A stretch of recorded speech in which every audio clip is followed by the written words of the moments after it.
In a universe full of ideas, we draw lightness from the dark to a place where opposites attract.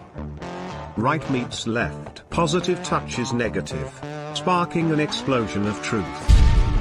Because politics makes strange bedfellows.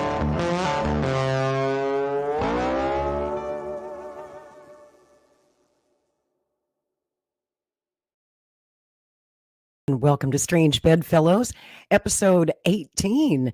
I'm your host, Lori Spencer. Rick Walker is finishing up Maverick News as we speak, and he'll be joining us soon. We're going to do something a little bit different tonight. In light of the world situation, we decided we wanted to have a discussion about the Israel-Palestine conflict. And, you know, this war, the Israel-Hamas war, is the deadliest of 5 Gaza wars for both sides.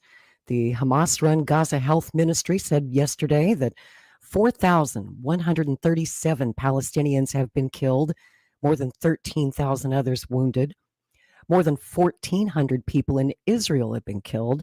In addition, 203 people were believed captured by Hamas during the incursion on October 7th, taken into Palestine. That's what the Israeli military says.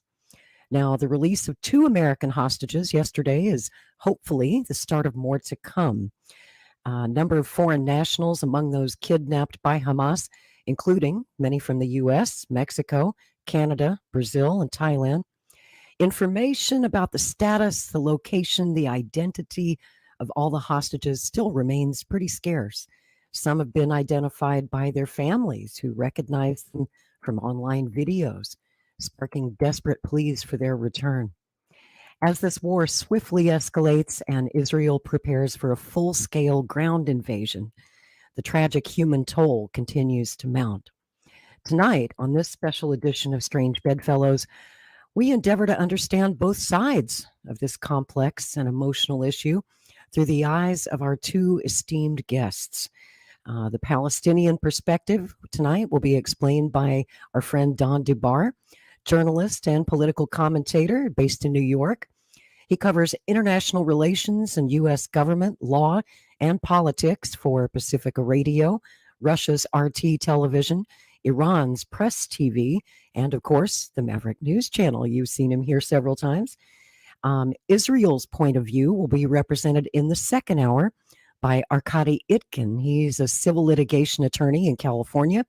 He grew up in Israel and served in the Israeli Defense Forces between 1994 and 1997. Arkady can be seen as a weekly commentator on Scott Ritter's U.S. Tour of Duty channel and also on our friend Kevin Michelizzi's American and Crimea channel, also a member of our Maverick News Network. So I'd like to give you a taste. We're going to start with Don DeBar tonight. And as you know, he is a commentator for Iranian TV, Press TV. And I'm going to show you one of his recent hits on Press TV since this conflict began and give you a taste of what he has to say. The Russian president has slammed the Israeli siege on Gaza as unacceptable, comparing it to the Nazi blockade of Leningrad in World War II. There is talk of military and non-military measures being taken against the Gaza Strip, as was the case during the siege of Leningrad in the Second World War. We know what that means, don't we? And I think it is unacceptable. Putin called for a negotiated resolution to the crisis. He said it's hard for anyone to agree with the ongoing measures taken by Israel against the besieged territory. Putin also said a ground invasion of Gaza by Israeli forces would lead to serious consequences and what he called absolutely unacceptable civilian casualties. The Gaza Strip has been under an Israeli blockade since 2007, causing a humanitarian crisis. The situation deteriorated even further this week after the regime imposed a complete siege on the territory, barring the delivery of water, food, fuel, and electricity. Israel has also now ordered more than 1 million people in northern Gaza to move out to the south as the regime masses tanks for an expected ground invasion.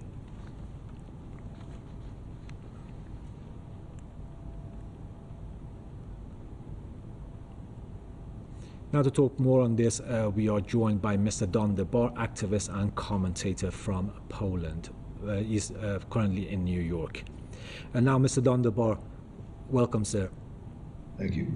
Now, various governments, it's been a week since the onslaught, various governments have warned over Israel's indiscriminate bombings. Now, Iran called for global action. Turkish president on Wednesday, he said that Israel is committing a massacre in the besieged Gaza Strip, and also China's envoy, to name a few, China's envoy said that he also called for an immediate ceasefire. And just recently, the Russian president has slammed the Israeli siege on Gaza. He called it unacceptable, and also he compared it to the Nazi blockade of Leningrad in World War II. I wanted to see your thoughts on that, sir. Well, certainly it's comparable to the Leningrad siege, with one exception, which is that lasted 3 years, I believe, 3.5 years, and this has been going on for 15 years. Americans don't really have an understanding of what Gaza is. And Gaza is about the same size as Manhattan Island, and it has about the same population as Manhattan. 13, 14 miles long, 5 miles wide, population of just under 2 million people. I think it's 1.7 in Gaza last count.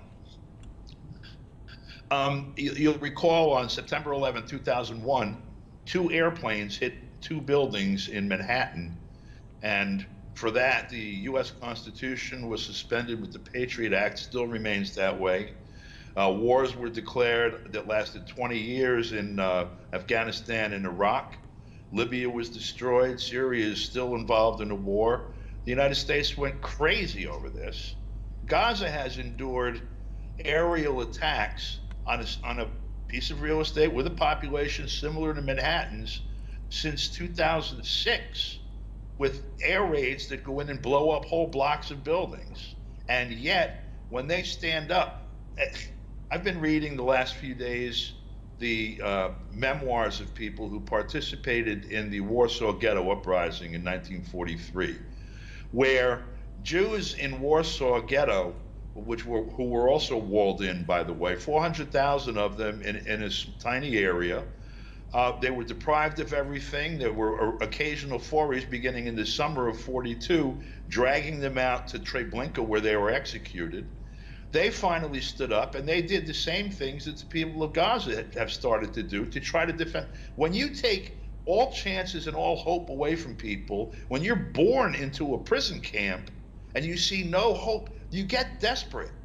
And for people to characterize the behavior of people who are trying to free themselves from a condition that, if it's not slavery, it's worse, from the comfort of their chair in America or Europe, it's not only immoral.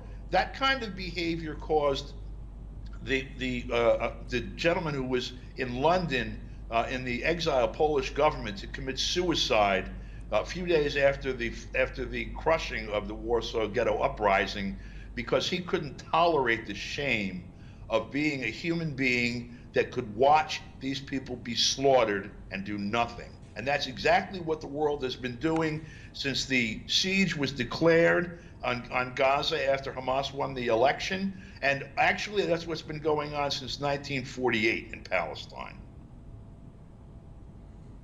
Mr. Don DeBar, the Israeli military or the Israeli regime has asked Palestinians in the north of Gaza to move to the south, and they gave an ultimatum of 24 hours. Now we're talking about Gaza having a 2.2 million population. That's around 1 million people moving to the south in 24 hours. Is that possible? It's not possible. It's a genocidal move. It's illegal. If it were done by anyone else in any other part of the world, the United States would be declaring war on them before they push the first person out of place. It's not only hypocritical, it's a war crime, it's a crime against humanity, and it's something that no matter how long it takes, they have to be brought to justice for. Mr. Don DeBar, also Hamas also said that Palestinians will not leave their homeland and will not allow the repetition of the 1948 Nakba. What other choice do they have? When you present someone with "you must fight me or you're going to die," it's really not a choice. Almost no one decides to die. What other choice do they have, though? The choice is to fight back. And then you have to ask yourself, looking around the region, and I understand it's a very dangerous situation. It's perfect that they sent a Gerald Ford carrier into the group, the U.S. Naval Task Force there. The guy who was stumbling through everything, now the U.S. is going to stumble through this whole situation. Everyone has to be careful that a match doesn't get lit that results in a global conflagration, because that is quite possible here. But on the other hand, humanity cannot allow this to happen and sit by and watch and do nothing. And I know, in particular, the governments in Qatar and Saudi Arabia and Bahrain, those governments, if the people there do not support the Palestinian people and stop this from happening, the people themselves will throw those governments over and act. Like you mentioned, Saudi Arabia, Mr. Don DeBar, there's news in that Saudi Arabia puts its normalization with Israel on ice and engages with Iran amid the Gaza war. Your thoughts on that, sir? That's good news. The recent rapprochement between Saudi Arabia and Iran is very good news. And the political dynamics in that region have changed some, I think, favorably, and just in time for this catastrophe here. But I think that we have to make sure that these things are real and result in policy that expresses that rapprochement, rather than it being public relations posturing for the consumption of the domestic political situation.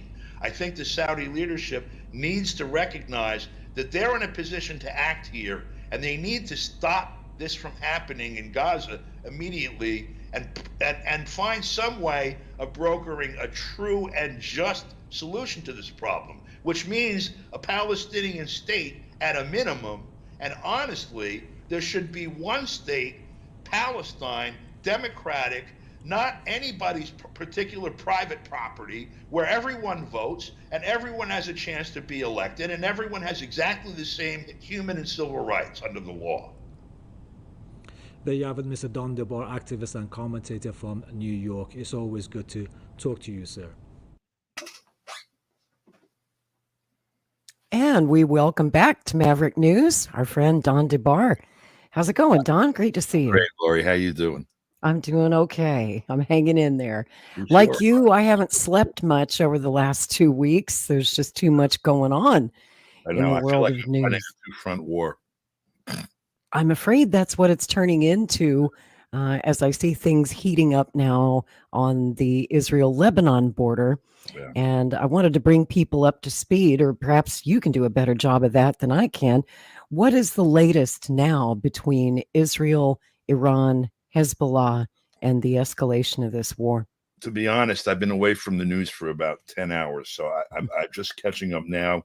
I haven't seen any headlines in foreign news. Give me a second and let me see what I can call up here. But the situation as of this morning, I can speak to it. In essence, Iran and Hezbollah in Lebanon have said we're not going to allow the Israeli, assault, incursion, ground war, etc., into Gaza to take place. If you enter Gaza, as Hezbollah says, we're going to be coming into Israel. Iran has said we're not going to stand by and watch Gaza be slaughtered. Israel has said, in essence, and has started to step up their bombing. They blew up a marketplace today, a neighborhood. There's dozens of more civilian deaths. The missiles have been fired back in retaliation, but they're really nothing compared to what, the United States isn't arming Gaza, and no one else with any consequences either. They have a limited amount of materials. They don't even have water, okay, and they don't have electricity. And so it's not an even battle, and Gaza is beginning to resemble Tripoli, like about a month into the U.S. bombing of Libya back in 2011. And already, it's only been a week that this has been happening. However, that happens in the context of bombings that have been taking place on a regular basis, in essence, since 2007. True. The election of Hamas in 2006 was rejected by Israel, in essence, and Israel declared practically they committed acts that under international law constitute acts of war. They cut off all traffic in and out of Gaza, whether people or goods and services, unless they were strictly under the control of Israel, even though the occupation of Gaza that had been taking place from 1967 until the formal end of it in 2005 had formally ended. In fact, the control over Gaza was actually deeper and broader after the election in 2006 than it was during the actual occupation. Interesting. And so, most places in the world refer to Gaza as the world's largest open outdoor prison camp. And the life in there has been like that. Some people that we both know on a number of occasions, from May Reed, Smith, Cynthia McKinney, a host of George Galloway, a host of others, have on a number of occasions attempted to bring supplies into Gaza that are not available because of the blockade: medicine, children's coloring books, sheetrock to repair the damage from bombings and whatnot. They, in some cases, the boats were rammed and destroyed. In other cases, the people attempting to do it were snatched on the high seas, which legally constitutes piracy, and then placed in prison in Ramallah, in Israel, and others. That was Cynthia McKinney and May Reed, for example. In some cases, I believe it was 9 of them, including 2 or 3 Americans, were executed on the deck of the boat by IDF personnel. The grip on Gaza has, in essence, meant that people who were born there since 2006, so you have people that are now, what do you got, 14 and 3, 17 years old, 16 years old, have lived their entire lives inside of a prison. Those conditions are analogous to the conditions that existed in the Warsaw Ghetto that was created by the Nazis for what ended up being 400,000 Jews, beginning with the Nazi occupation of Warsaw and running up to 1943, when you had the Warsaw Ghetto uprising. There was pretty much identical condition until the Nazis came in at the very end and started dragging people out to Treblinka in 1942. That was the final straw. And what people did was grab guns and Molotov cocktails and everything else they could cobble together and started killing Germans, remarkably like what happened on October 7th. What happened on October 7th is a product of what happened leading up to October 7th, certainly since 1967, definitely since the blockade was imposed in 2007, and obviously, given the number of people that came from all over Palestine that ended up forced into Gaza, what's happened to Palestine since 1948. Right. And the latest update that I heard a few hours ago was that President Biden is asking Israel to back off, to stop the attacks on the Lebanon border. He's trying, he says, to talk to Iran, trying to prevent this from escalating further, which is a pretty wise move. I'm no fan of President Biden, but I hope that he's trying to prevent the entire Middle East from getting involved in this, because it's not a fair fight, Don. As you pointed out, one side has nuclear weapons and the other side doesn't. That's not even talking about the conventional firepower advantage that Israel has with our help, with the United States help. But yeah, I mean, one side has nukes, the other side doesn't. And it's a turkey shoot right now. Right. It's mass murder, and it's genocide. It's attempted genocide, and the purpose of look, it's literally the Wild West. And what do you mean by the Wild West? You had Europeans that were conquering territory that was occupied and utilized and the source of life for Native Americans that had been living here for 1,000, 2,000, 3,000 years. Those people were murdered, and that land was stolen and is now occupied. I have friends that that are in favor of Israel, and some are Jewish and some are not. just like I have friends that are opposed to even the concept of the Zionist state that are Jewish and not Jewish. Okay, Right. the two things are not identical, and the whole political project of Zionism attempted to place in the minds of both Jewish people and everyone else that these two things are unitary, that they're one. And if you're against Israel, then you hate Jews. And we know how dangerous that is, and it's something that can't be tolerated. So therefore, the criticism of Israel can't be tolerated either, because it's the first step on the way to the extermination of Jews. Mhm. It's a crock of nonsense. Okay, I'll be respectful of the medium here. There's a much stronger word that starts with B and ends in ul something. But it's not true. It's not true. So I'm talking with my friend I was in the title insurance business for 50 years. My job, and I'm an expert and qualified to testify in court, etc., on property rights, land property rights. So my friend that I worked with for about 30 or 40 years, who happens to be Jewish, he's sort of practicing and whatever, lives in Florida now. He retired. He has a list of, on Facebook, and he's, defending Israel. And there's one person there. I'm challenging their claim. It's basically, I'm saying this is a European settler state that practices apartheid against people that don't fit into their definition of Jewishness, even Jews, people who identify as that, and that this is, bad, and that they have no claim to this land. And she said, we were given that land, and that was our land, I forget, 1,000, 2,000, 3,000 years ago. And they've been gone since.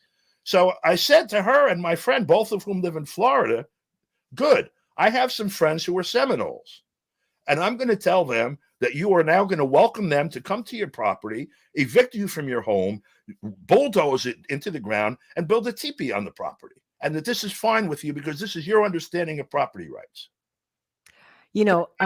Our second guest tonight, actually, Arkady Itkin, he had a pretty fiery debate with our friend Scott Ritter the other day on this topic, and he proposed the question. It's an interesting question. Since this is the United States and Canada, stolen land, what if, the Mexicans decided to come take their land back by force? How do you think the United States would respond? Please. They don't even let people keep their own land, let alone give up any of ours, quote unquote. Right. So, and the claims, okay, how remote are the claims? The Palestinians claim it's since 1948. They had the land until 1946, 47, whatever, when the war started, when the terrorism started. The acts that were taken by the Zionist groups that formed the state of Israel with the sanction of the United Nations at that point in time, they did it using the same military techniques that we call terrorism when other people use it. Non-state actors murdering people for political gain or political objectives. That's how the state of Israel was born. And by the way, the United States. And by the way, most states that have been constructed since the beginning of the period of imperialism on the former lands of indigenous peoples, in Philippines, Hawaii, Australia, all over Africa, all over wherever you want to go. That's the modality. So the Palestinians claim, they've only been evicted since 1948, in essence. The Native Americans, some of them have only been evicted since the beginning of the 20th century, others sometime in the 19th century, others sometime in the 18th century, and a very few in the 17th century. In the 1600s, you had Jamestown and some early settlements, and that's it. So their claims range from 80 years ago to 300-400 years ago. Now the claim, the only one that can be prosecuted is the claim that's 2,000 or 3,000 years old. Well, I don't understand the logic of that, and I don't understand a legal theory that would support that either. And if someone has one, I would love to hash it out and would prepare for it, schedule it for some point, 2-3 weeks, a month, or whatever out, so we can both do our homework, and I'll debate anybody with that. Any two people, as a matter of fact. I'd love to host that debate. Sure, You're on. You can arrange to show up. So, absolutely. On that point, though, why not look at this? This continent was stolen, and the people that were here, many of them, were murdered. And in terms of genocides, that's the other thing. And I'm not comparing or belittling the horrible thing that was done to European Jews by the Nazis, and also over the history of Europe, by the way.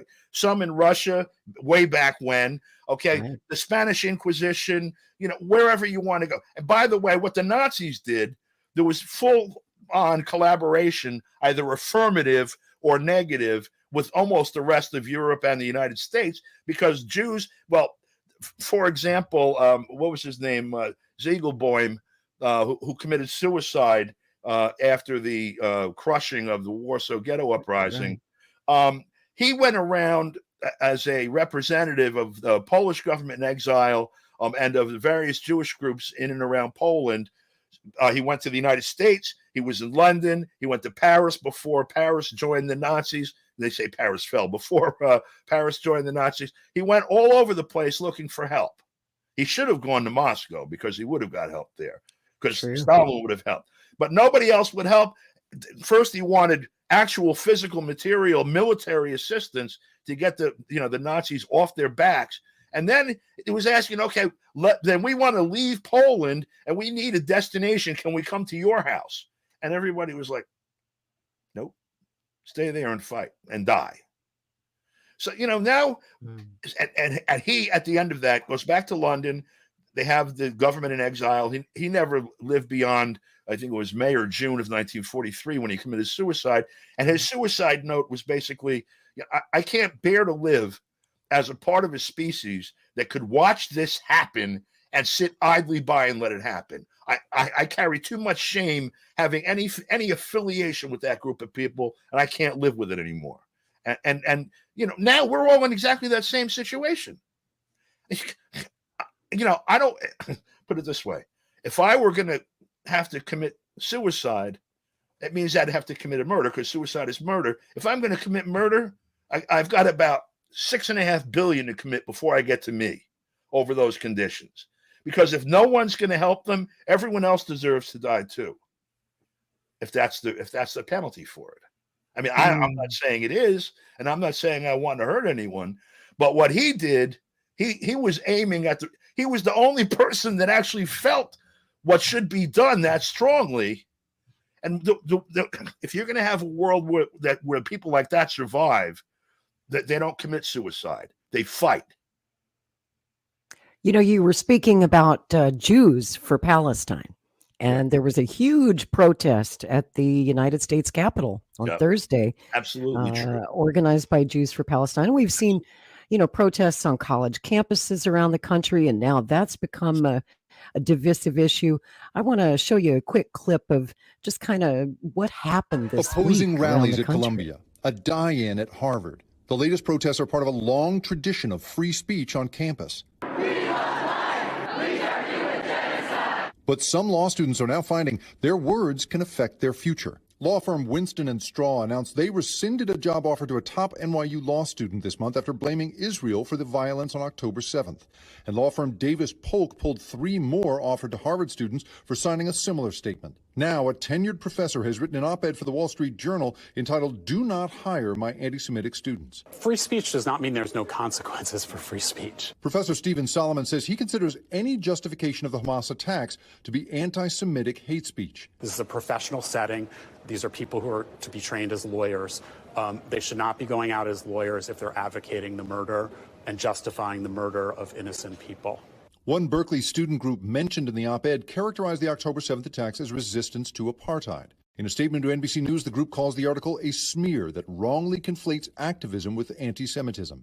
Some students unaffiliated with the group say they are concerned about the precedent. I think regardless of which side you support, I don't know that professors should be encouraging it to dissuade you from potential employment. Professor Kenneth Stern runs Bard College's Center for the Study of Hate. When you start drawing lines of saying what speech is permitted and what speech isn't, that's a horrible thing in society in general. And these are academic institutions. These are academic institutions. The whole point of an academic institution is not to be the State Department. Tonight, a debate over free speech and whether a student's public stance on a controversial topic should cripple a career before it even begins. Thanks for watching. Stay updated about breaking news and top stories on the NBC News app or follow us on social media.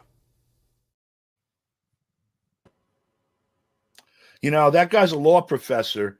he ought to understand. He does understand that what he's doing, interfering with because he's actually affirmatively reaching out to people and saying, don't hire my students in the media. Literally. That's a tort. That's an interference with their ability to make money. It's legally a wrong. It's actionable. The guy ought to, number one, the first thing I would do is grieve him to the bar associate or to the wherever, whoever has jurisdiction, wherever he is. I mean, if he's at NYU, I assume he's admitted in New York. So they ought to file a grievance, in New York County with the county bar and with the court and whatever the hell they used in New York City, and go after his license, because he should not even be practicing law. That's the first license they ought to go after. Whatever else he has to be teaching at NYU law, he should be nowhere near teaching students, particularly law students, when he's directly invoking violations or inducing violations of the U.S. Constitution. You're supposed to, when you're a lawyer, first of all, you're supposed to be upholding the Constitution. If you're instructing students, you're supposed to be, if you're going to instill any values in them, because what you're basically doing is saying, look, this is the legal system that exists. This is the legal system you're going to operate in. You have to acknowledge that it's legitimacy at the beginning, or if you're going to fight it, you fight it from outside, because we don't bring people into this system to pull the temple down on top of themselves. And so the guy shouldn't be a lawyer and he shouldn't be a teacher. Now, if he's something else, if he wants to work in a grocery store or something, then we organize a boycott and say, by the way, that guy's a bigot and he has no goddamn business doing this stuff in the first place. I'm going to bring in Rick Walker. By the way, I'm going to see Rick Walker, Maverick News, just joined us. Hello. Glad you could make it. Hello, friends. I'm going to let you pop off a couple of questions here. Your turn. Well, I'm trying to catch up because I was busy over there, saying things that no doubt will get me in trouble at some point. So, I probably should listen a little bit more before I start chiming in. But Don, I guess I take it that you're on the pro-Palestine side and you are of the mindset that this is an occupation, colonization. Is that pretty much where we're at? Look, you have a nation state that exists in the 19th century and into the 20th century. The British conquer it. They do like they did pretty much everywhere else. And then they start making arrangements to change the character of it. They make an agreement with Rothschild, for example, and others. You had a Zionist movement that really came into its own in the late 19th century. And the purpose of the Zionist movement was to get Jewish people to move back to the Holy Land, quote unquote, the Israel, the greater area there, really, and to settle it and to set up a state that's a Jewish state, a Jewish homeland, in essence. The theory is that Jews are a nation, and it's pretty frightening, actually. The definition of terms that's used to define that is actually very close to where the Nazis defined nations also. And that consequently they were a nation without a state, and they didn't accept the legitimacy or even admit the presence of the people that lived in what was then called and shown on maps everywhere as Palestine as being people, because basically the slogan was a land without a people and a people without a land. And that was supposed to be the marriage that would happen with the creation of a Jewish state on that land. I don't know how else you refer to it other than it being a Euro-American or European settler state. And if you look at the distinction in the law between Jews and everyone else, it's an apartheid state too. It resembles South Africa more than anything else, including the Palestinian lands resembling the South African, what did they used to call homelands. So I guess you view what the situation is in North America in much the same way in Canada and the U.S. with First Nations? Except for, look, my background is in real estate property rights. I'm an expert in property rights for land. I was in the title insurance business for 50 years. Every day of those 50 years, I analyzed people's, the records of people's rights in real property. I prepared insurance contracts that I listed the state of them in a report, said this is who owns what, this is what they can do, these are the liens, these are the easements, these are the things that are diminutions of those property rights here, there, etc. And so you can buy it or take a mortgage on it or whatever, knowing that that's the set of facts that apply to it. Here's an insurance policy. One, if there's some flaw in our presentation of the facts, we will litigate it or pay off whoever has that interest to get it, to secure it and match it up to what you had. And if we're unsuccessful, we will pay you. And I wrote, I don't know, billions of dollars worth of insurance contracts doing that. So when I look at this stuff, but when I bought my house, a war wasn't fought over it. Well, it was a transaction. It was contractual. A nation state didn't show up and back me, and I didn't back them, and I didn't sign a treaty with a nation with the colonialist power. Right. I bought a house based on codified law and property rights enshrined in a constitution. Right. Which dates back and in Canada, our history is a little bit different because, a lot of our First Nations actually fought with the British against you guys. Right. So we've got Chief Tecumseh and we have monuments to him all over the place here. And it gets pretty complicated because we have over, I think, 360 different First Nations communities and treaties that I can't even begin to number. That were established over many years. So, a lot of that stuff gets pretty complex. And, I think you have to be somewhat pragmatic about these things because, like it or not, the city of Toronto is there and it's a great big chunk of concrete. And I'm not exactly sure where it's supposed to go in 2023. And such is the case also with Israel. Like it or not, it's there. So where would you like the people to go? And then I have another question to follow up on that with after you give me, hopefully an answer that helps guide me to a place of greater understanding. I will. Okay. So the answer to this question, I guess it's formulated as a question. Mm-hmm. First of all, if you looked at the history of ownership of your house or whatever property you're dealing with, the method that we use to examine it, we start with somebody tells us I'm the owner of this property right now. We go to wherever the record repository is in Canada. Here in New York, it's in the county clerk's offices. In Connecticut, it's in the town clerk's offices. Elsewhere, it's in similar registry of deeds, whatever they call it. There's a government office that has copies of all of the deeds, mortgages, litigation affecting real estate, easements, everything else that affect property rights, real property rights. And what we do is we start with your name, and we look in the index and we find the deed that you got it by. And we look at the grantor, the person that conveyed to you their name. And we go back. It's called chaining title. Okay. And we look at who owned it all the way back to a point of origin. Here in New York, that point of origin is after the grant from the King of England to the first lord of the manor here. And then when that was divided up, who they conveyed to, etc. That point of origin is the point at which the people who lived here before were dispossessed by a variety of means by the Europeans. The Dutch here first, and then the English. And then the creation of what they used a manorial system first. In other words, you had a lord of the manor who owned the land and also was the government. It was a feudal arrangement.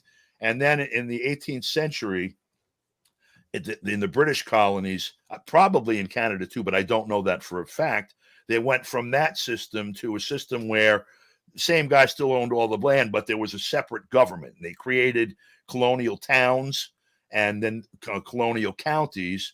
So we had the colony of New York, and suddenly we had Westchester County, and we had the town of Phillipsburg, which is where 3 of the existing towns we have are now.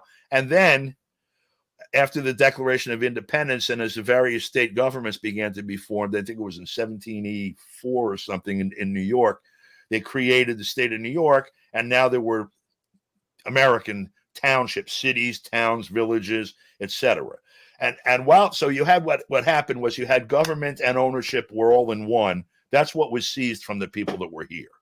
And that was the point of origin. And then that changed over a period of 50 to 100 years in this part of the country, in the eastern, this 13 colonies part of the country, and ended up with something pretty much by 1795 that resembles what we have now.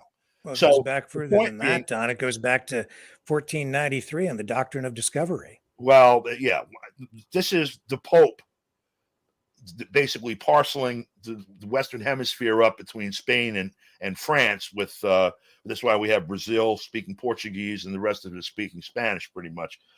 And the doctrine of discovery that said, in essence, if Christians find lands, anywhere where there are non-Christians or heathens, I forget what word the Pope used in that, then you can claim those lands and peoples for Jesus Christ and the church and yourselves, by the way, in the process of doing it. That doctrine of discovery was, in essence, a declaration of war on the rest of humanity. It was a sanctioning by the, holy part of the remaining of the Holy Roman Empire and the other ascendant capitalist states in Europe to murder everyone and steal their land. And that's what was done.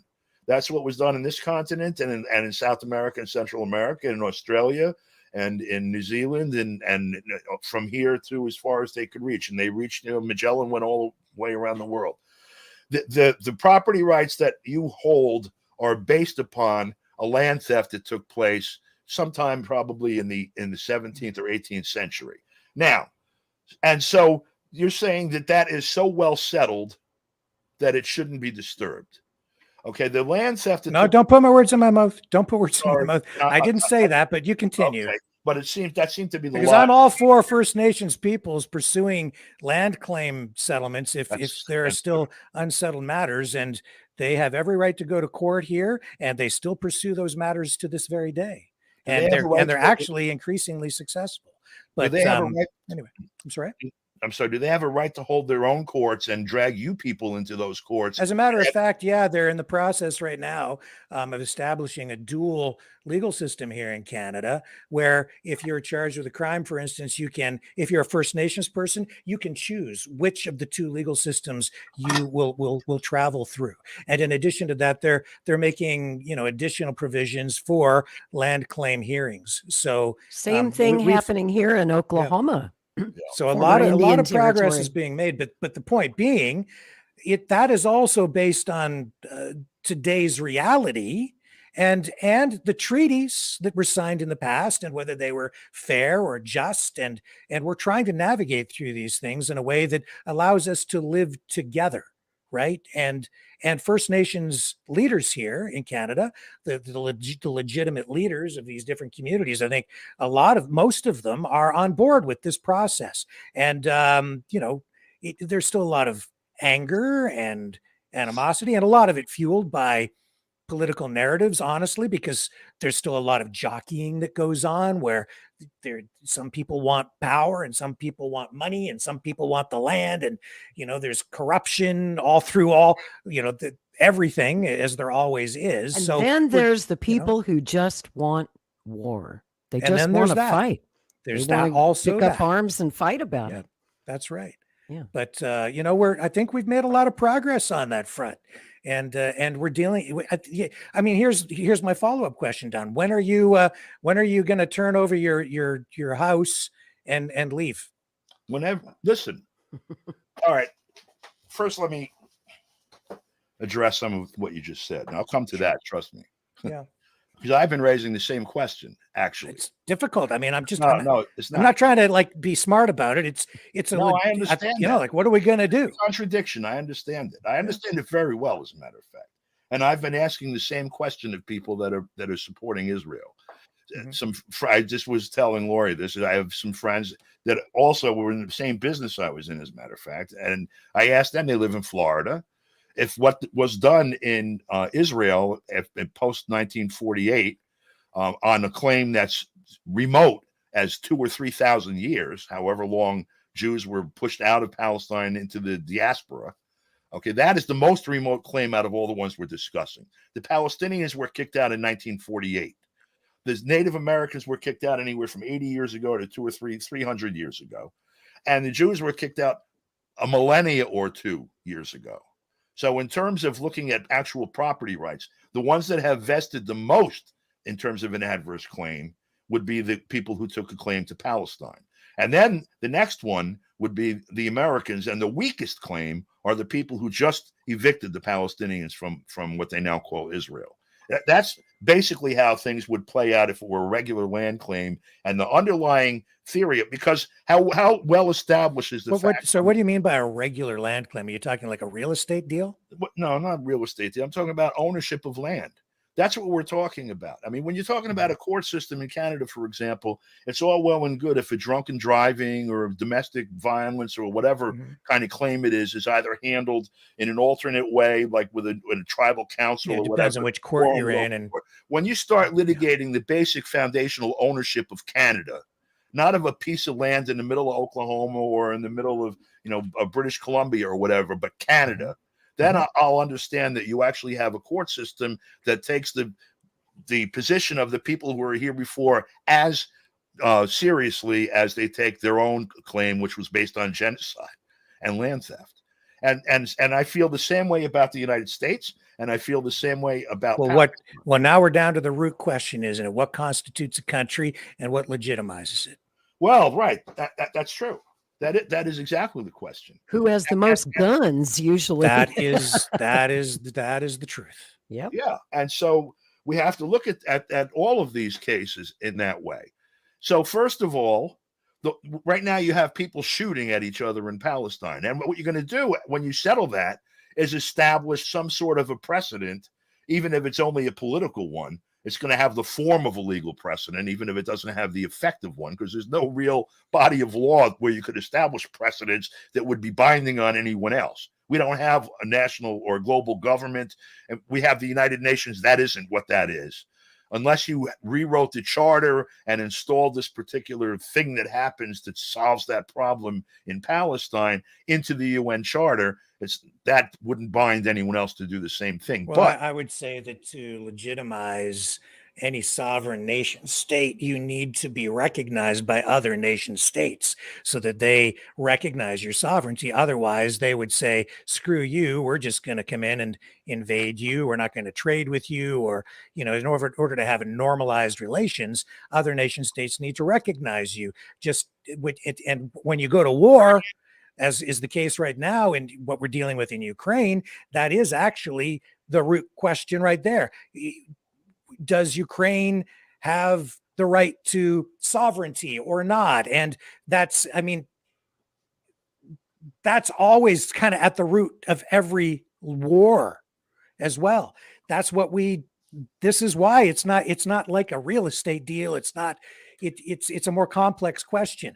Any country is really just a construct anyway. It's just something that human beings make up. And this land mass over here within this boundary line, this constitutes the land of elves, Elville country, right? And whether that's legitimate or not depends on whether you can defend it.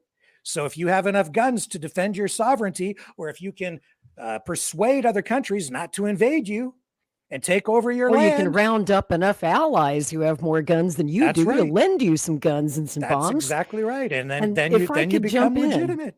If I could jump in here. Sure. Speaking of Ukraine and the Russia situation, you notice when President Biden gave his Oval Office address this week, somehow he ties this whole thing in Israel to Russia and Ukraine, and how this was his pitch to get the money that Congress denied him in the latest appropriations package, to get more money for his beloved war over there in Ukraine. So to tie these two things together, I'm going to show you a clip from a protest that happened yesterday on Capitol Hill regarding the Israel-Palestine conflict, and we'll discuss that. Where is your humanity? How do you look at one atrocity and say this is wrong? But you watch as bodies pile up, as neighborhoods are leveled. Israel has dropped more bombs in the last 10 10 days than we dropped in a whole year in Afghanistan. Where is your humanity? Where is your outrage? Where is your care for people?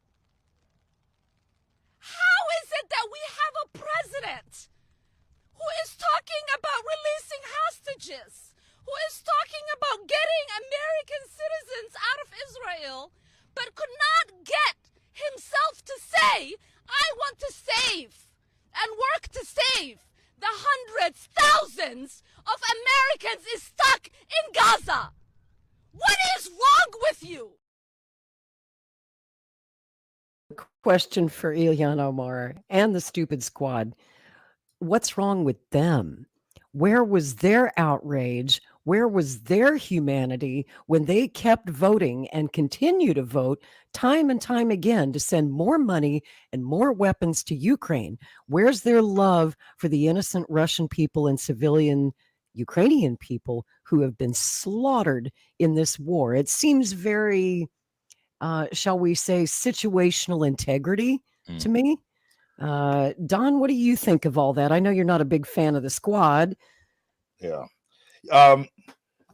There, other than what you're describing, which is there's assent to what's been happening. You have a condition in that where 14,000 people were murdered by the government. Well, first of all, you have a government that was installed by the United States in Ukraine. Yep. The United States dropped $5 billion. Vicki Newland boasts about it in a presentation she made in front. I forget who the hell was in front of. I have a recording of it. I can dig out if you want it. In essence, they took $5 billion of federal money and they leveraged, because they got money from Soros and other more billions. They built in Western Ukraine a communications infrastructure, TV stations, radio stations, print media, massive effort, and propagandized beginning in 1991, 2, 3, but the $5 billion happened a couple of years, but 2 years and forward to 2014 coup. That in essence, Ukraine means borderland. Okay, Ukraine it sits at the border. The way it's termed by academics, it's a civilizational divide. What you can see, though, you have people that look to Germany, Poland, and the old Lithuanian Empire, whatever you want to call it. Historically, Roman Catholic or not Orthodox, living on the western half, and you had people that, in essence, most of that was part of Russia for most of its history. Russians lived there. They're Orthodox. And so this is like, in Hitler's terms, which is the way the academics here in the country now refer to this whole history, by the way, here, not just in Ukraine or the Canadian the parliament or whatever, but here. In essence, the civilizations that exist are the, what the hell do they call the Russians, are Eurasian. Mm-hmm. They impute to them an Asiatic mindset and genetic background and all of that. And Europeans, or even Aryans, some of them refer to them as. Yep. Certainly the people in Western Ukraine who have been touched by this propaganda effort, which was in the schools, it was in this massive media architecture, stoking the antagonisms historically that have existed between those two camps that are at a meeting point in Ukraine. If you look at maps of the elections in 2004, I think it was, and 2010 for presidential elections, which are the last ones that took place before the coup in 2014, you'll see that in exactly the same areas, and in actually a larger area, as the republics that seceded from Ukraine in beginning in 2014 and then up until last year, that the vote, you have a yellow and a blue electoral map. That darkest blue area was larger than the area that seceded. They elected Yanukovych. The people in the western part of the country voted for Yulia Tymoshenko, and she didn't win the election. There was no question, other than from Tymoshenko's people and some people in the State Department, that election was valid. And the election in 2004, that the what's the name, Kuchma won, and Yanukovych lost by a very small margin, shows the same detail in the map. there were a couple of districts in between that swung one way or the other, like we see happen in the U.S. and in much of Latin America, in places where you have fairly divided either by ethnicity, race, other historical factors, two segments of a population that are sort of in opposition to each other. And you can't figure out from the outside really why, like looking at Democrats and Republicans. I mean, I don't believe Democrats and Republicans really hate each other so much over abortion rights and whatever the other code thing is, because almost everything else that their politicians offer in terms of policy is identical. There's 8 dissenters on aid to Ukraine, and Republicans or whatever that manifest in that thing with McCarthy. The overwhelming numbers in the House of Representatives are in favor of giving aid to both. Everyone in Congress is in favor of giving money to Israel whenever anyone brings it up. Because if you don't, you're out of Congress. You can ask Cynthia McKinney about that. You can ask Dennis Kucinich about that. They're not. It's not some personal thing. Here's what happened. In Cynthia McKinney's case, it was she wouldn't sign a written statement saying that she supports the state of Israel. She said, I'm a member of the U.S. Congress. I support the United States of America and everybody else I'm looking at from that perspective. Out. Dennis Kucinich, they didn't like the position he took on the war in Libya, and they didn't like the position he took with respect to the Palestinians. Out. That's the history of it here. Speaking of Dennis Kucinich, you've done a lot of reporting for us here at Maverick News on the Robert Kennedy campaign. Yep. Of course, last week, Dennis Kucinich, campaign manager for Kennedy, left quite suddenly, and it was came as a surprise even to a lot of people inside the campaign. Dennis is not giving interviews on it. He's not discussing it. But Don, I kind of wanted to get your thoughts on it and why you think that parting was necessary. Well, I know they hold different positions just publicly. I mean, I don't have any secrets, that anybody told me on either side. But I know that if you did, you wouldn't betray them. No, I would say that I can't speak about it. But the reason I'm saying I can't speak about it is because I didn't talk to anybody. Not that I, promised confidence or whatever. But looking at what's been said over time, and I've watched Dennis's career since he was mayor of Cleveland. Like Jerry Springer. And for example, when he ended up at Bobby Kennedy's campaign, and I reached out after I had gone up and seen that he was running, and I went up to Boston and all of that. The first contact I had with him, because I know him through Cynthia McKinney, who's one of my best friends, I told him that I had read his lawsuit cover to cover, the one that they brought to impose the War Powers Act on Obama in June of 2011 over the Libya war. And to prove it, what I did with the email I sent him, I appended copies of all the pleadings that I had on my hard drive. And so I've been following his career close and deep for a very long time. And his position on Palestine, Israel, is not very far from mine, and mine is essentially, this is a settler apartheid European state that occupies Palestine.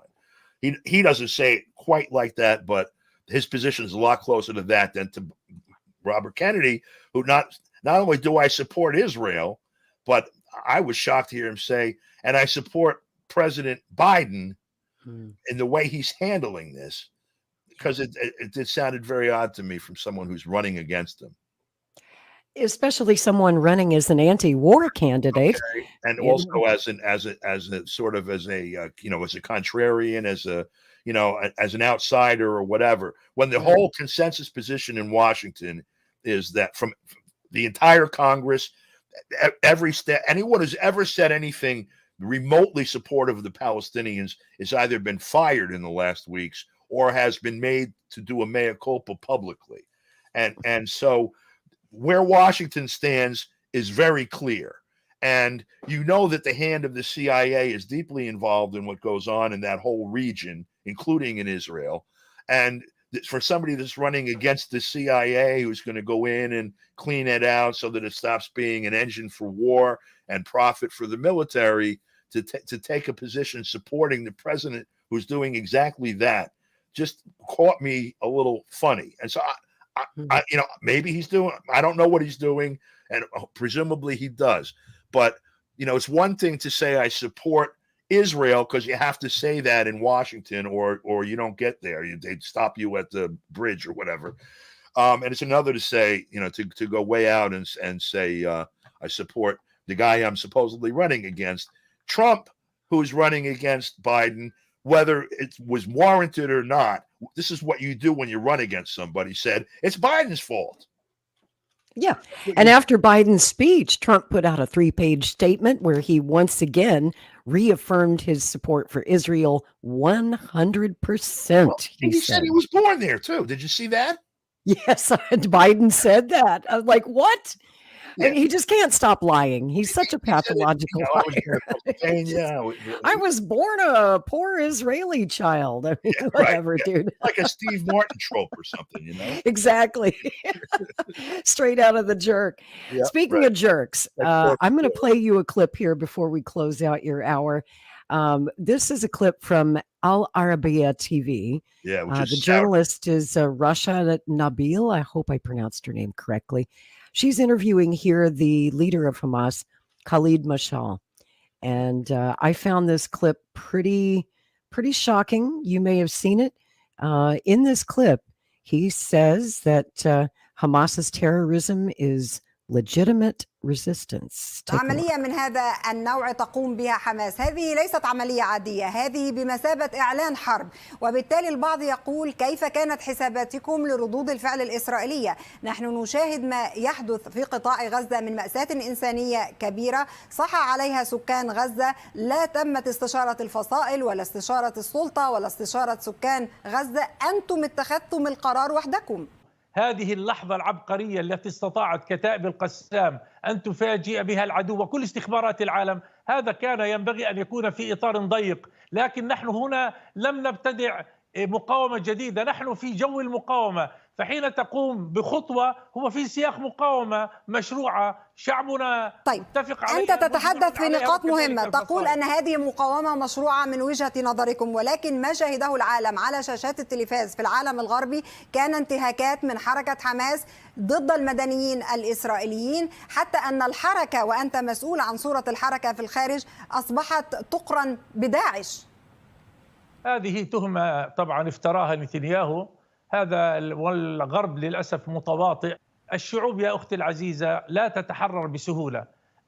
الروس قدموا 30 مليون ضحية في الحرب العالمية الثانية حتى يتحرروا من هجوم هتلر عليهم. الشعب الفيتنامي قدم 3 مليون ونصف بني آدم حتى هزموا الأمريكان. أفغانستان هزمت الاتحاد السوفيتي أولا، ثم أمريكا بملايين من الشهداء. الشعب الجزائري 6 ملايين شهيد عبر 130 عاما. الشعب الفلسطيني مثله مثل كل شعوب، ما في شعب يتحرر بدون تضحيات. كيف تطالب الغرب والعالم بأن يناصر القضية الفلسطينية، وما يتصدر المشهد الآن هي الممارسات التي ارتكبتها حماس باتجاه المدنيين الإسرائيليين؟ سيد خالد، أنت تعلم أن هناك تعاطف كبير اكتسبته إسرائيل من هذه المشاهد. هل في فكر وعقيدة حماس التعامل هكذا مع المدنيين؟ أنا قلت لك يا أختي العزيزة، حماس وكتائب القسام والأجنحة العسكرية تركز مقاومتها على قوات الاحتلال، على الجنود، لكن في كل الحروب يسقط بعض الضحايا من المدنيين، لسنا مسؤولين عنهم. وهل يمكن أن تعتذروا عما حدث باتجاه المدنيين الإسرائيليين خلال عملية 7 أكتوبر؟ والله اسمحي لي سؤالك، اسمحي لي مع الاحترام لك، الاعتذار ينبغي أن يطلب من إسرائيل. أنت سألتيني سؤال أنا أجيبك بوضوح. حماس لا تتعمد قتل المدنيين، تركز على الجنود، نقطة أول السطر. أنت قلت أن ما يقوم به حزب الله جيد ولكنه ليس على المستوى المطلوب. هل يفهم من تصريحاتك هذه أن حزب الله ومحور المقاومة خذلكم حتى اللحظة فيما كنتم تتوقعون منه من ردود؟ إحنا في فلسطين نقاتل، هذا موقفنا وهذا قرارنا. بقية خارج فلسطين كل من يقف معنا نقول له شكرا. حزب الله في لبنان الآن الجبهة اللبنانية مشتعلة، وهذا يشكر عليه سواء الأداء اللبناني أو الفلسطيني من كل الأطياف، وحزب الله طبعا دوره فاعل هناك. ما قامت به هذه الاشتباكات في جنوب لبنان جيدة وأسندت القضية، لكن حجم المعركة لما يكون العنوان طوفان الأقصى وهذه الجريمة النكراء على غزة لا شك المطلوب أكبر، لكن لا ينبغي أن نركز على لبنان وعلى حزب الله فقط. تعالوا نركز على بلادنا، في دول طوق. هنا مصر العظيمة اللي خاضت حروب كبيرة، اليوم الشارع المصري يغلي. تحية للشعب المصري، نريد منه المزيد. أطالب القيادة المصرية أن يكون موقفه أقوى وأقوى. ما هو المزيد؟ ما هو المزيد؟ هل تطالب يعني فيما يتعلق بلبنان وأنت تتابع هذا وتشاهده على وسائل التواصل الاجتماعي، الناس في لبنان تعيش وضعا سيئا، ليست في حاجة إلى حرب جديدة تكلفها المزيد من الفواتير. يقولون لك خالد مشعل يجلس في المكيف ويتحدث عن الحروب وعن الجهاد وعن الخروج وعن القصف. نحن في قلب المعركة يا أختي الكريمة، ما حد جالس في الميدان ولا حد برا الميدان، قيادة حماس في الداخل والخارج تخوض المعركة. أنتم أقدمتم على هذه الخطوة وهي العملية 7 أكتوبر، والآن تطالبون العرب بالتدخل. العرب لم يكن شركاء معكم في اتخاذ هذا القرار. لا أحد في العالم العربي قال لمصر لماذا فاجأتينا بحرب أكتوبر، لأن أرض مصر سيناء كانت محتلة. الناس ممكن تعتب على دولة عربية إذا انفردت بقرار إذا خاضت حرب هجومية ضد جار ولا ضد طرف آخر، أما عندما يكون شعب تحت الاحتلال هذا حقه الطبيعي. لا أحد يسألنا لماذا فعلتم ونسقتم أو لم تنسقوا. هل قامت إيران حتى اللحظة بما كنتم تتوقعون منها؟ هي كانت تتحدث في مراحل سابقة عن إزالة إسرائيل. وظيفتنا أن نطلب وأن نذكر، أما كل واحد يتحمل قراره. كيف تفكرون في التعامل مع ملف الرهائن؟ ماذا مقابل ماذا؟ أولا كما قلت هؤلاء أسرى، وقبل أن نتحدث عن الأسرى عندنا في أسرى عند العدو كما قلت في حوالي 5500 كانوا قبل، الآن 10,000. إسرائيل تجمع كل يوم 100 و200 وآلاف من الضفة الغربية. فبالتالي باختصار القانون عندنا يعني خلص أسرى مقابل أسرى. إحنا كان شاليط أخذنا به 1000 وزيادة، اليوم عندنا عشرات من الضباط والجنود، وإن شاء الله سنبيض بهم السجون وكل أبنائنا وبناتنا في السجون من جميع الفصائل إن شاء الله.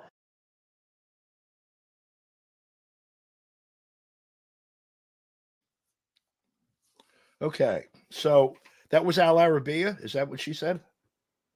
Yeah, I guess so. Okay, so Al Arabiya is Saudi-owned. It's owned by the Saudi royal family. The Saudi royal family is in an interesting position politically here. The people of Saudi Arabia, support the Palestinians 100%. The government of Saudi Arabia was actually in the process of, the Abraham Accords and the history of it, of accommodating Israel. That were really accommodating the United States because they're making money selling oil to the United States and to Europe, and et cetera. And the government there really is a Quisling government that, services the West. There's a, very deep entanglement over petrodollars and other things. And they are the stewards of that. In essence, that's their job inside the global economy and global political economy. And so this entire situation presents them with a real problem because they are being asked, and it's assumed that they're going to participate in preventing this slaughter that is about to happen. It's in the process of happening of Gaza. For whatever motive or moral judgment one wants to make on what happened on the 7th with the attack by Hamas on both Israeli military and it's a war crime. That's what it is. It's a crime against humanity. It's one of many. Okay, yes. Yep. It's one in a succession, and it's one that's precipitated. I mean, Israel is declaring, in essence, whatever this was, we're going to do it back to you 10 times. Which is a war crime. If it's a war crime, we're going to commit a war crime 10 times the size of that. Yeah. Now, the people in the region that are watching this are familiar with the history of this region, even if Americans and Canadians and Europeans are not. And their objective measure of it is that we were all here before 1948 or before 1910 or whenever the migration started happening. And these people came in here from Europe and America, and then they took this land away from the people who lived on it, and they slaughtered a bunch of them, and they stole their land. and we think that's wrong, and they should get the hell out. That's the position of most of the people on the ground in these countries, regardless of what their governments are doing. But there's been sort of a modus vivendi worked out where the people stay docile and the governments kind of keep an invisible hand on things. And the situation inside Israel and Palestine, even when it explodes, doesn't get too ridiculously out of hand. That has changed. And now the Saudi leadership has to consider the possibility. They've already acted in response to this. All right, they've backed away officially from their position of a rapprochement with Israel. They've actually had this deal brokered where they've reached a rapprochement of sorts with both Iran and Syria, and they're taking sort of a similar public position on what should happen. They're calling on the Israelis to back off and not go into Gaza. The problem is that when the Israelis do go into Gaza, if the Saudis don't act, there's a very real possibility that the people will throw the government over and install someone or demand that someone come to power that will aid affirmatively the Palestinian people militarily. That is a very real possibility. And obviously the repercussions for the global economy, let alone for the regional, military situation, they're very grave.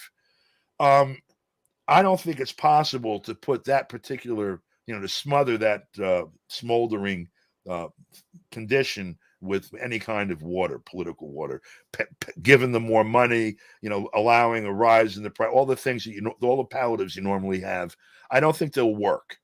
And I think that what's happening is that there's a mindset in the another thing you have driving this is that Netanyahu is not popular, and he stands on a very shaky coalition. And the minute he's not prime minister, he's vulnerable to criminal prosecution, and there's a litany of criminal cases piled up waiting for him. And he goes to prison pretty quickly after he's not prime minister. And so the only way he really can remain prime minister, apparently in his mind, is this, well, when we're at war, everyone supports, the government.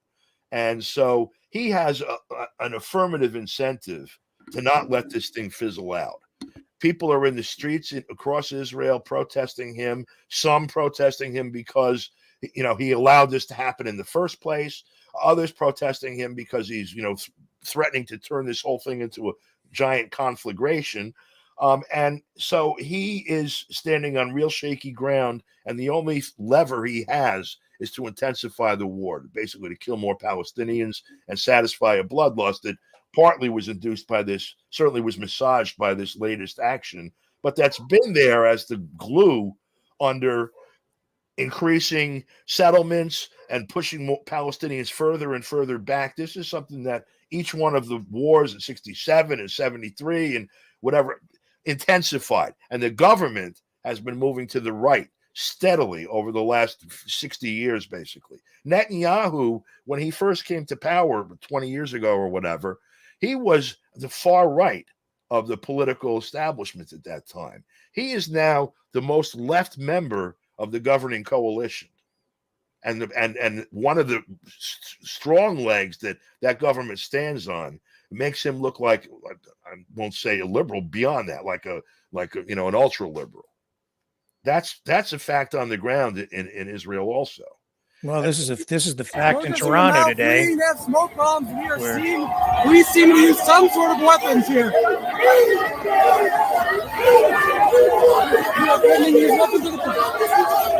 Oh shit!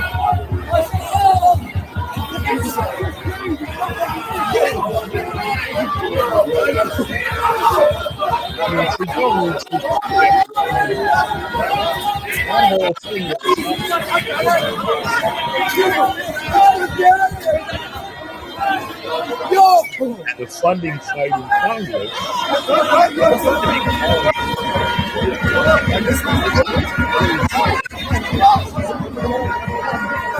Solves a lot of political problems that had arisen very recently for people in Washington, people in Ottawa, people in European capitals too. Yeah, well, they were trying to breach a police barricade so that they could get onto the Gardner Expressway and block the highway, I guess. So things got a little out of hand. It got pretty heated there in TO today. And there was a much larger protest down the road, huge, much bigger than the other protests that I showed on our channel earlier this evening. Another massive protest. I don't know, Don. Things are getting pretty unstable here. Yeah. Unfortunately, guys, we're going to have to put a bookmark on that and continue this conversation. Our second guest has arrived, and in fairness, I do want to give a full hour to Arkady to hear the Israel position on this. Go for it. So, and Don, my guest, him and you guys, thank you very much. Thank you Don. so much, Don. I challenged you a little bit there, just a little, but I respect I respect your views, sir. It's fine, brother. I'll catch up with you guys soon. Always a pleasure. Same. Thank you so much, Don. See ya. Have a great night. Bye-bye, guys. Bye now.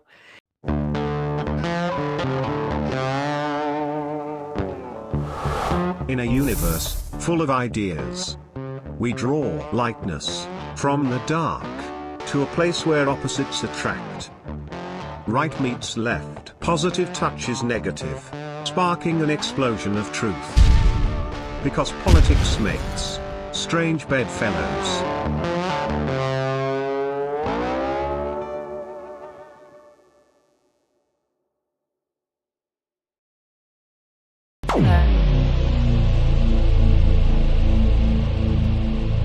This has been a Maverick Multimedia production.